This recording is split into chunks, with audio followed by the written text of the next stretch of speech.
Comment bien défendre sur eFootball? Aujourd'hui, nous allons répondre à cette question. Salut tout le monde, j'espère que vous allez bien. Euh, la défense sur eFootball, ça dépend de beaucoup de choses. C'est difficile de défendre, mais c'est pas impossible de bien défendre. Il y a des bons choix à faire et si vous les faites, globalement, vous aurez une bonne défense. Voilà. Donc, défense sur eFootball dépend aussi de votre style de jeu. En fonction du style de jeu que vous choisissez, il y a le déplacement des joueurs qui va avec.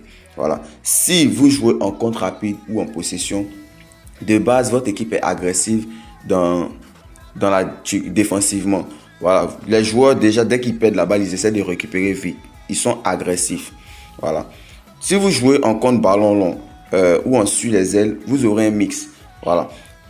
En contre ballon long surtout, c'est un peu passif. Voilà. Ils vont pas aller directement récupérer la balle. Ils vont plus reculer, aller dans leur camp quand ils perdent la balle. Voilà. Et en fonction du style de jeu que vous choisissez pour jouer, vous devez défendre d'une manière différente. Moi, je joue avec plusieurs styles de jeu. Donc, quand je choisis un style de jeu, je défends de telle manière. Quand je choisis l'autre, je défends d'une autre manière. Mais globalement, c'est à peu près les mêmes codes. Il faut choisir le bon moment pour appuyer pressing et le bon moment pour appuyer contenir. Quand vous êtes en infériorité numérique, quand vous prenez en contre-attaque, n'essayez pas d'aller récupérer la balle. Appuyez pressing, reculez derrière. Appuyez juste sprint, reculez. C'est tout. Reculez pour que votre bloc se replace. Quand vous êtes en supériorité numérique, vous pouvez presser, essayer de récupérer la balle le plus vite possible. Quand vous voyez que l'adversaire, vous ne savez pas trop ce qu'il veut faire, s'il va faire une passe, s'il va faire un tir et tout, appuyez contenir. Mettez-vous dans sa face à lui et appuyez contenir. Comme ce que par exemple Bellingham est en train de faire actuellement. Juste regardez ce qu'il veut faire et puis faites le bon choix au bon moment. Vous allez bien défendre. Vous appuyez contenir pour bloquer des passes et des tirs. Vous appuyez pressing quand l'adversaire est isolé, quand il n'a pas le temps de faire des passes et tout. Vous allez faire. Parce que si vous faites un pressing pendant que l'adversaire a 3 solutions de passe, il va faire des passes, les passes vont vous traverser, vous n'allez rien pouvoir faire. Donc si vous voyez que l'adversaire a beaucoup de solutions de passe à côté de lui, ne partez pas au pressing parce que ça serait inutile. Contentez-vous juste de vous mettre dans le bon endroit et appuyez sur contenir. Voilà. Si l'adversaire est isolé, il est seul, il ne peut pas faire de passe et tout, vous allez au pressing, vous l'arrachez la balle brutalement. Maintenant, en ce qui concerne le changement de curseur, généralement, tous ceux qui débutent sur eFootball jouent en changement de curseur assisté. Moi, j'aime pas ce changement de curseur là principalement parce que ça change trop le curseur seul. Avoir une bonne défense sur eFootball, ça dépend beaucoup aussi de la fréquence à laquelle vous changez vos curseurs. Il faut pouvoir choisir le bon joueur, le mettre au bon endroit pour récupérer la balle. Donc, ce que moi je préfère, c'est le curseur semi-auto. Idéalement, ce serait bien de maîtriser le curseur manuel parce que c'est lui qui te permet d'avoir un contrôle total sur le positionnement de tes joueurs, sur comment tu veux, quel joueur tu veux appeler pour défendre et tout. Idéalement, le mode manuel serait bon. Mais vu que avec les problèmes de réseau et tout, ça peut être souvent très galère de changer manuellement, surtout dans les petits espaces, il faut changer très vite. C'est pas une manette. Sur le téléphone, c'est difficile de changer rapidement quand on est sous pression. Je préfère jouer en semi-auto. Et bien vrai que ce soit en semi-auto et que le curseur change automatiquement dans certains cas, il faudra aussi apprendre à maîtriser le changement de curseur orienté.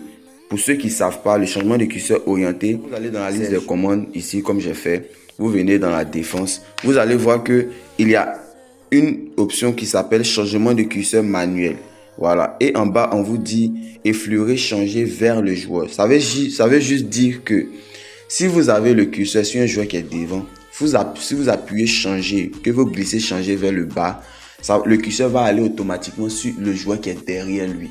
Ça veut dire que vous pouvez appuyer changer comme d'habitude. Le curseur va venir sur le joueur qui est le plus proche du ballon. Mais vous pouvez aussi faire un changement de curseur orienté. Ne pas envoyer le curseur sur le joueur qui est proche du ballon, mais sur un joueur qui est derrière. Par exemple, vous sentez que l'adversaire va faire une passe en profondeur.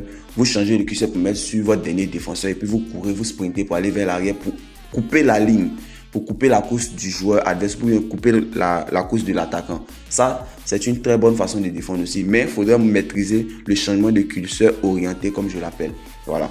Donc, c'est un changement de curseur un peu plus orienté un peu plus manuel. Malgré que vous ayez choisi le changement de curseur assisté dans les réglages, vous pouvez quand même avoir la maîtrise du curseur du joueur. Vous pouvez choisir le joueur sur lequel vous voulez que le curseur soit. Si ils ont envoyé la balle sur les côtés et que vous ne voulez pas que ce soit votre latéral, qui soit sur le curseur soit sur votre latéral, vous pouvez juste changer le curseur pour mettre ça sur lui que vous voulez pour le prendre.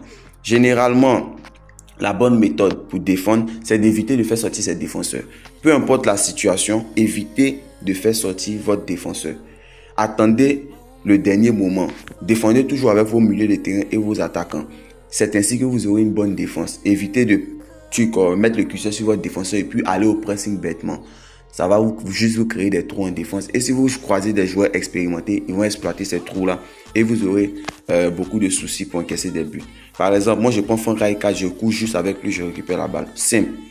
Au lieu de mettre le curseur sur Maldini et puis me créer des espaces, j'ai pris mon Franck Rijkaard, je suis sprinté vers l'arrière, j'ai récupéré la balle directement.